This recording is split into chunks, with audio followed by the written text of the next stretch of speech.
संत महापुरुष जन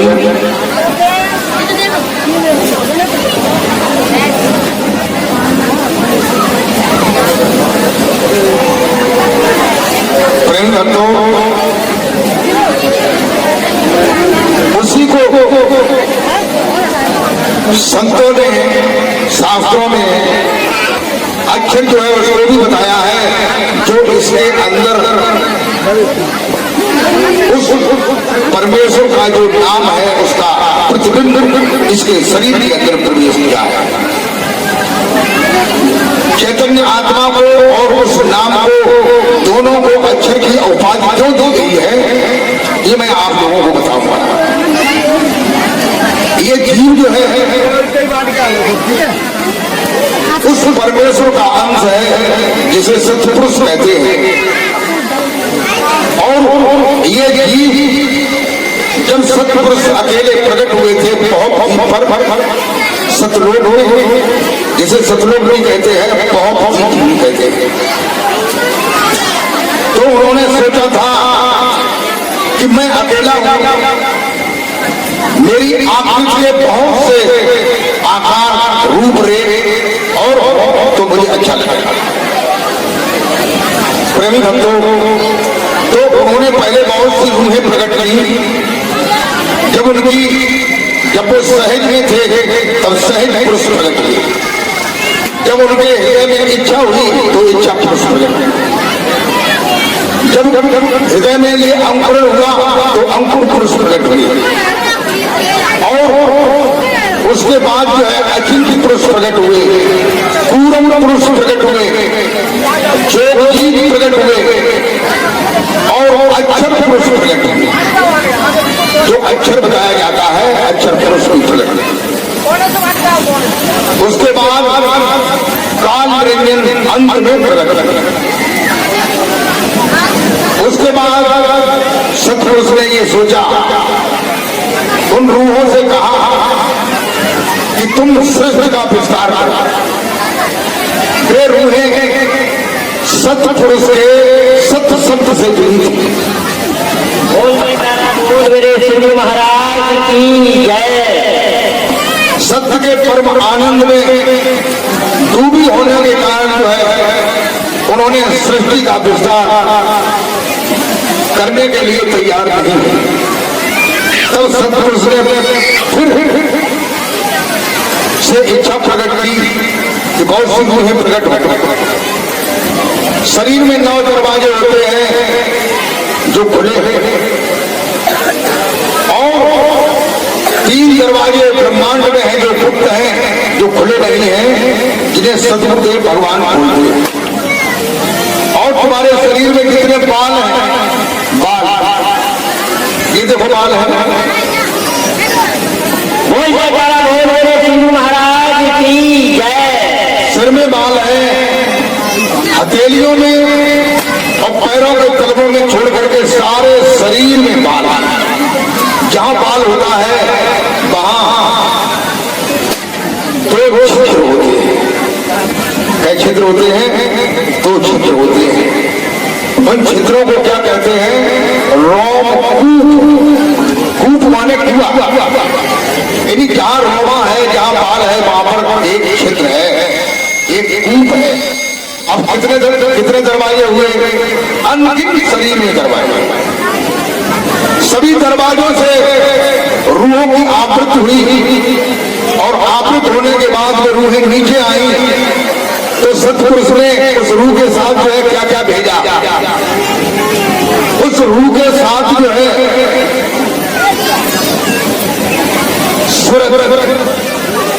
और निरंतर और सबक, ये चीजें जो है चैतन्य आत्मा के साथ भेजी, वह शब्द भी साथ में भेजा। इसलिए शब्द को और चैतन्य आत्मा को एक ही किरण मान करके उसको अक्षर कहा गया। इसी को अजपा कहते हैं। माला कर में ना कहूं, मुख से कहूं न राम, और राम बिना सुगरण करे मैं पाऊं शराम। उसके बाद जो है तीसरी विभूति है निअक्षर। निअक्षर कहते हैं ये धुनमय शब्द है, ऐसा शब्द है धुनात्मा। ये तुम्हारे सिर के ऊपर 4 अंगुल उनको शून्य द्वीप है, वहां से ये शब्द शुरू होता है। और यही शब्द जो है हर मनुष्य को अपने तागे में बांधे हुए है। ये सतलोक की रूह है और सतलोक के तागे में बंधी हुई है। लेकिन अज्ञान और संसार में आकर के माया में बंध रही है। इसलिए जो है ये 84 लाख योनियों में बार बार आती और जाती है। ये जो नेचर शब्द है ये हर जगह, कोई भी जगह ऐसी नहीं है जहां ये नहीं है। कहते हैं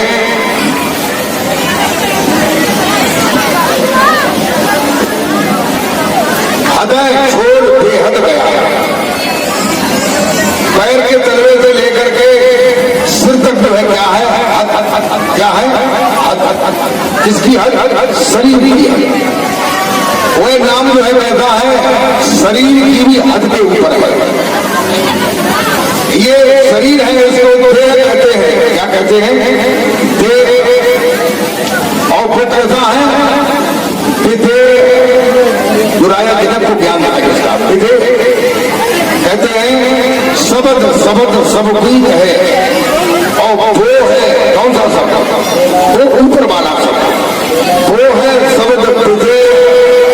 और जिज्ञा पे आवे नहीं निरक परख कर, निरक परख कर शब्द करे जागृत अलग और ध्यान विदेहा, ध्यान विदेहा ने अक्षर से मुक्त है। कहे देव के साथ और पावे है जो पावे नए सब काल प्रसार। जो इस शब्द को जानता है वो सतलोक में जा सकता है। भले ही जिंदगी में वो सतलोक में न गया हो और शब्द उसने पकड़ लिया हो, तो अंत में वह सतलोक ही जाएगा।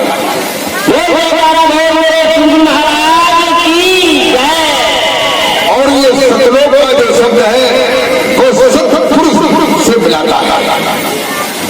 सत्पुरुष से जब जी मिल जाता है तो मोक्ष और मुक्ति को प्राप्त हो जाता है।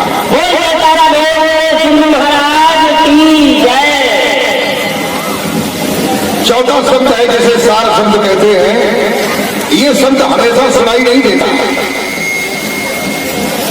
ये शब्द जो है जिन्हें नए अक्षर का ज्ञान हो जाता है और नए अक्षर को पकड़ लेते हैं, फिर वो नए अक्षर चलते फिरते उठते बैठते सोते जगते खाते पीते हटते कूदते हमेशा बात करते बात सुनते सुनाई देता है। जब वो पक जाता है, श्रुति उसे पकड़ लेती है, तब सार शब्द जो है उसी पर कभी कभी बीच बीच में उतरता है।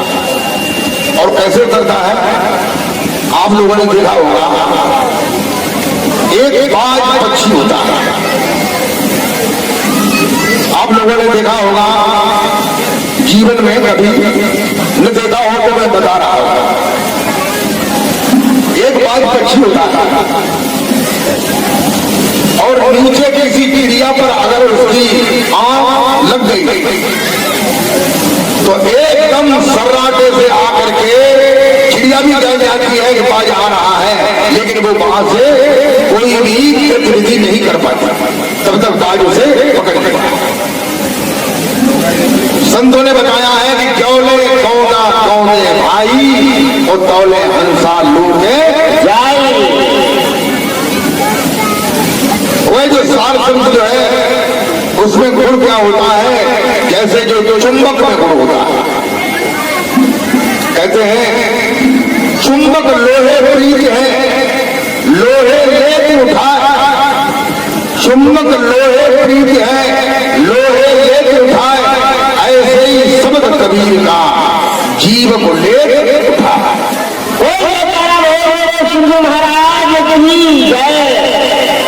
ऐसा वो सार शब्द है। प्रेम तो ये 4 विभूतियां हैं। तीसरी जो विभूति है वो मोक्ष और मुक्ति का हेतु है। जिसके लिए संतों ने, सभी संतों ने नहीं, किन्हीं किन्हीं संतों ने, जैसे कबीर, दादू ने, रविदास ने, दरिया ने और सुखदेव, राजा जनक ने, इन्हें जो है इसका ज्ञान था। और भी हैं, अष्टावक्र हैं जिन्हें इसका ज्ञान था, जो विदेही मुक्त थे। विदेही मुक्त कहते हैं शरीर में रहते हुए और मुक्ति का जिंदा जीते हुए चलते फिरते अनुभव करना।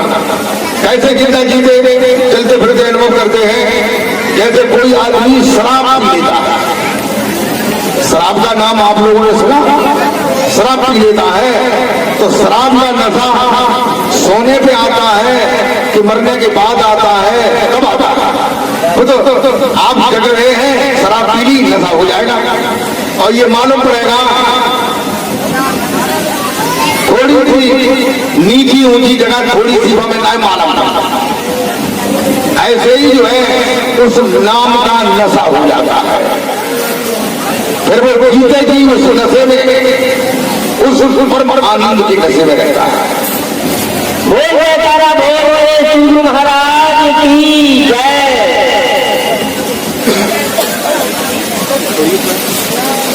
परसों मैंने आप लोगों को 7 गुरुओं के बारे में बताया था कि 7 गुरु संसार में सेवक सब संसार, और सतगुरु को जानिए जो हमसे करता। सतगुरु वह होता है जो भवसागर से पार करता है, अन्यथा नीचे के गुरु जो है व्यवहारिक सामाजिक गुरु है।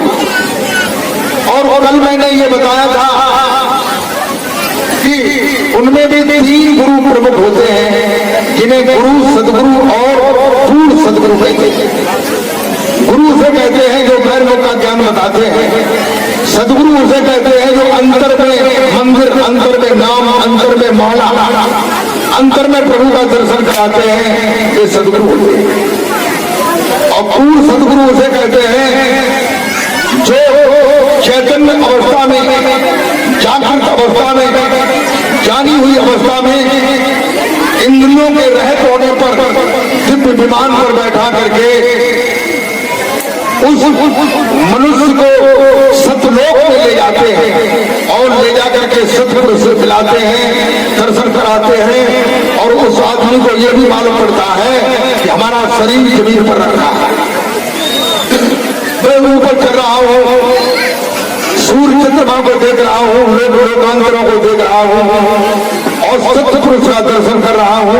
अब सतपुरुष का दर्शन करके नीचे आ रहा हूँ और आकर के उसी शरीर में प्रवेश हो जाता है और फिर से इंद्रियां और अंतःकरण सजग हो जाते हैं। ऐसा जो ज्ञान कराने वाला है वो पूर्ण सदगुरु होता है।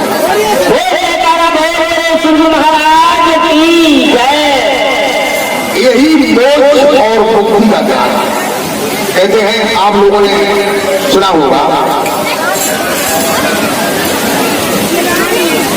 ये 3 गुरुओं के बारे में मैंने बताया। अब मैं एक चौथे गुरु के बारे में और बताना चाहता हूं। चौथा गुरु कौन है? 3 गुरुओं के बारे में बताया मैंने, कल भी बताया, फिर भी बताते हैं, लेकिन चौथे गुरु के बारे में भी बताते हैं। चौथा गुरु कौन है? चौथा गुरु है भृंगी सदगुरु। कौन सा गुरु है? भृंगी सदगुरु है। वो कैसा है? कहते हैं पहले सदगुरु की साधक को परख करना चाहिए, पहचानना चाहिए कि ये वास्तव में सदगुरु है या नहीं है, या लुच्चा है, चोर है, लफंगा है, बेईमान है, ठग है, क्या है, सदगुरु है भी कि नहीं है। कहते हैं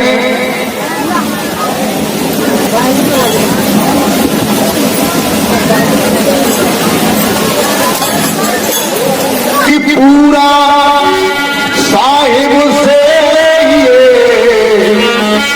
जो सबके पूरा हो,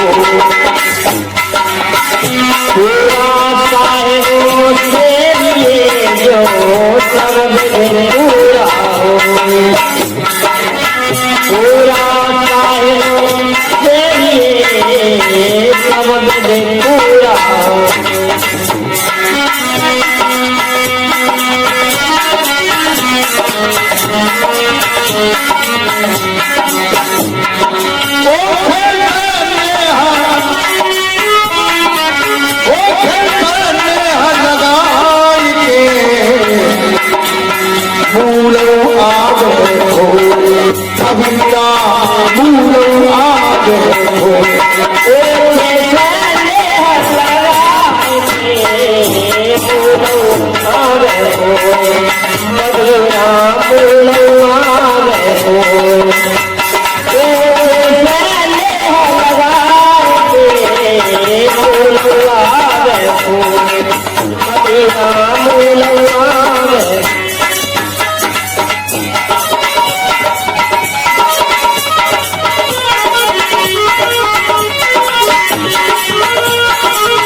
कवि साहब कहते हैं कि पूरा साहिब चाहिए, पूरे सदगुरु को ग्रहण करो। अगर पूरा सदगुरु मिल गया तो तुम निश्चय ही भवसागर से पार हो। कहते हैं पूरा साहिब ना मिला, रही अधूरी सीख और स्वांग यति का पहन के कर कर मांगे, इससे कल्याण नहीं होगा। प्रेमी भक्तों, चौथा गुरु मैंने बताया है जिसे भृंगी सदगुरु कहते हैं। भृंगी सदगुरु कैसा होता है? एक भृंगी नाम का कीड़ा होता है, आप लोगों ने शायद देखा हो या नहीं देखा हो। ऐसे संसार के लोग हैं जो लखारी होती है, लखारी जो मकान में मकान की मोड़ पर बम्बी बनाती है। लखारी की और भंगी की एक जैसी डिजाइन होती है, परंतु गुणों में बहुत अंतर होता है। भंगी जो है जमीन के अंदर बम्बी बनाती है, जमीन के अंदर 3 अंगुर बम्बी बनाने के बाद फिर उसमें अलग अलग बम्बियां बनाती है। दूसरे कीड़े के सिर में ठोकर मार के उस कीड़े को ले जा करके अंदर की बम्बी में बंद कर देती है, ऊपर से मिट्टी लगा देती है, एक सूरा कर देती है। प्रेमी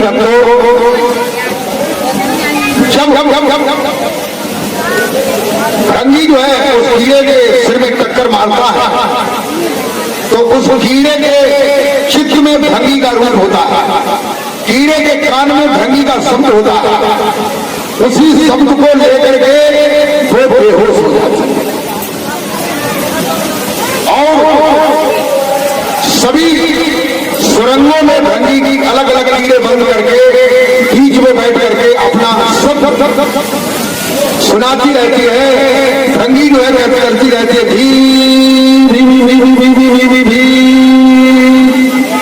जब वो कीड़ा होश में आता है तो उसी शब्द को लेकर के बेहोश हो जाता है और जब होश में आता है तो वही शब्द जो है उसे फिर सुनाई देने लगता है। इतना परिवर्तन होता है कि वो जो कीड़ा है अपने स्वरूप को बदल करके भृंगी के स्वरूप में बन जाता है। तो प्रेमी कहते हैं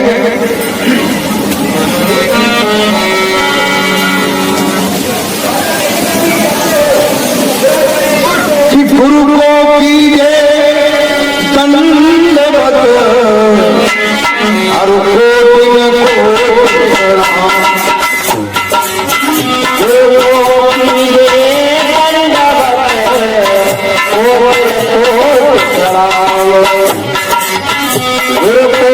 कीजिए दंडवत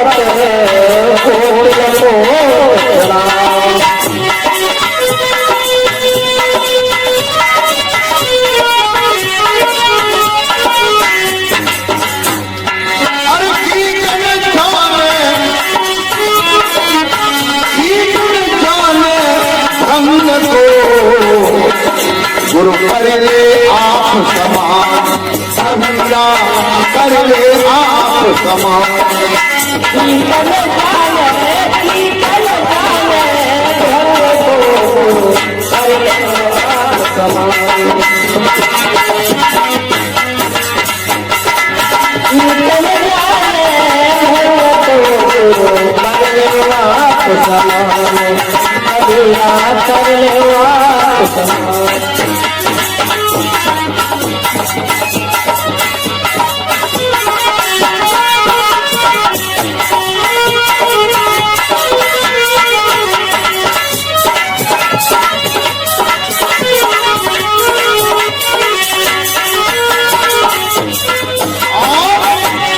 मेरे भगवत बंधुओं, कहते हैं गुरु महाराज जी को दंड प्रणाम करो, और कहते हैं गुरु को के दंडवत कोटि कोटि प्रणाम, और कीट न जाने धन को गुरु करिए आप सब। देखिए ये भंगी साधन बोलते हैं, भंगी सदगुरु का जो भंगी साधन साधक करता है उसकी वही गति होती है जो उस सदगुरु की होती है। सदगुरु में उसमें कोई अंतर नहीं रहता है, थोड़ा सा अंतर रह जाता है कि गुरु जो है गुरु है और शिष्य जो है शिष्य है।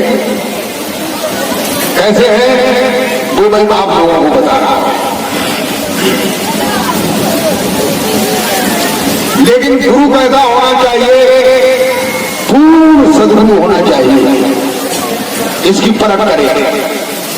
कहते हैं लोग एक कहावत कहते हैं कि पानी पिए छान के और गुरु करे ज्यादा।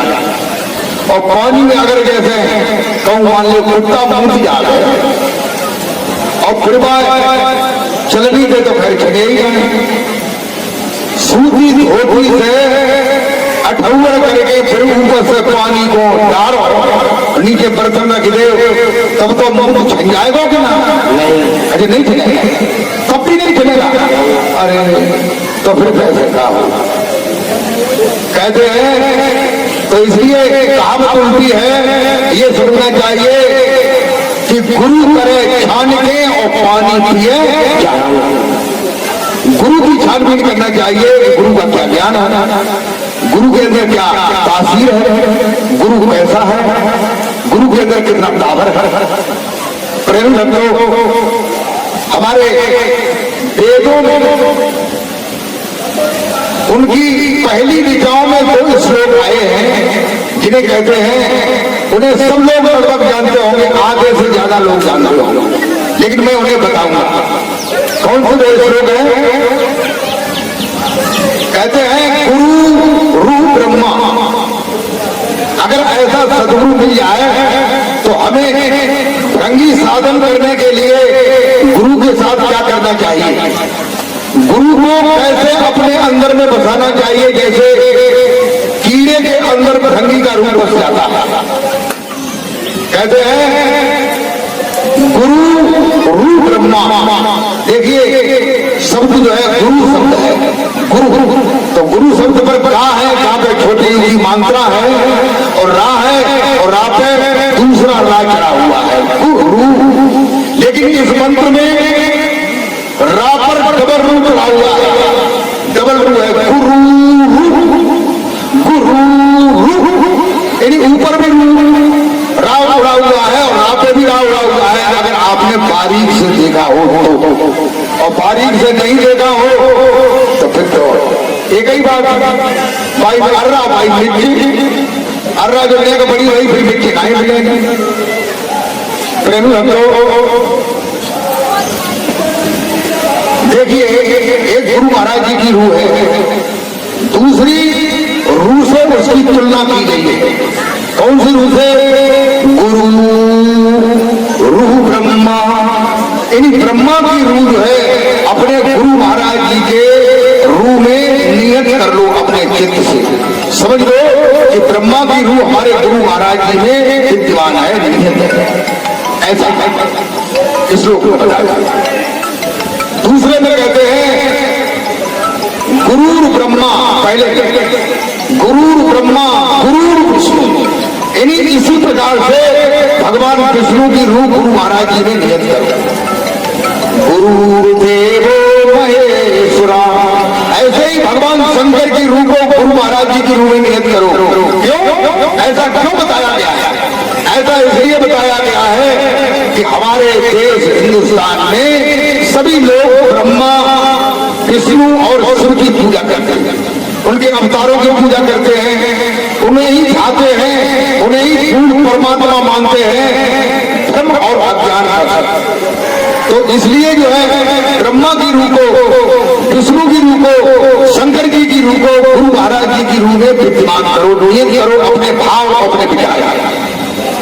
क्यों कि गुरु साक्षात पार ब्रह्म तस्मै श्री गुरुवे नमः। क्योंकि जो गुरु महाराज जी की रूह है वो साक्षात माने सचमुच क्या है? पार ब्रह्म, यानी ब्रह्म से भी परे है, सर्वत्र व्यापक है, कोई भी जगह ऐसी नहीं है जहां वो रूप विद्यमान नहीं है।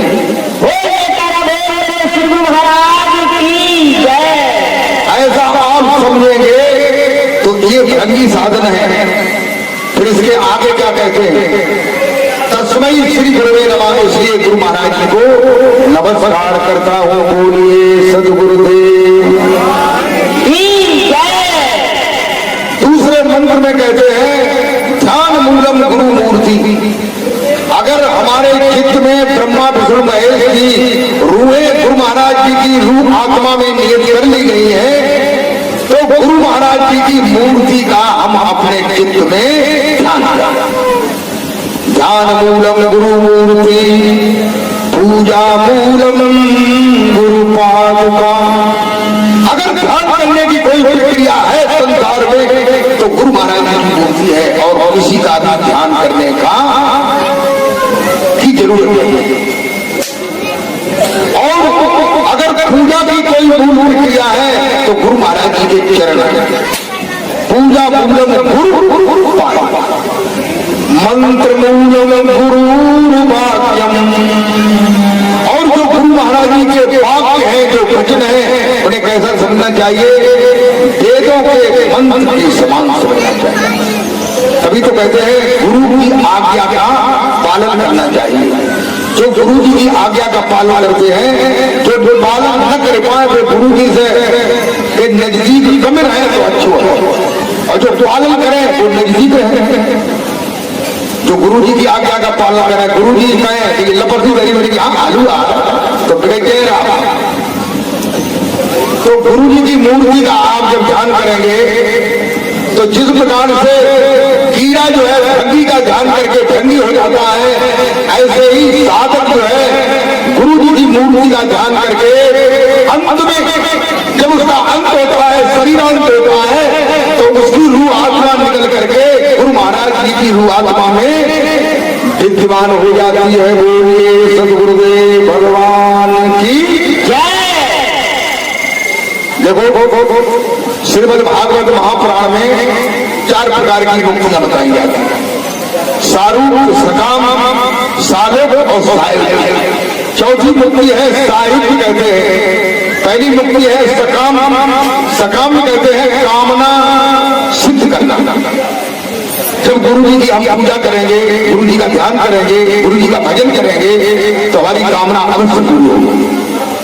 कहते हैं सारूप और गुरु जी का रूप को हम देखते ही हैं, दर्शन करते ही हैं। अगर गुरु जी वहां नहीं है तो गुरु जी की फोटो ले जा करके हम अपने घर में स्थापित करके रोजाना आरती और पूजा करते हैं।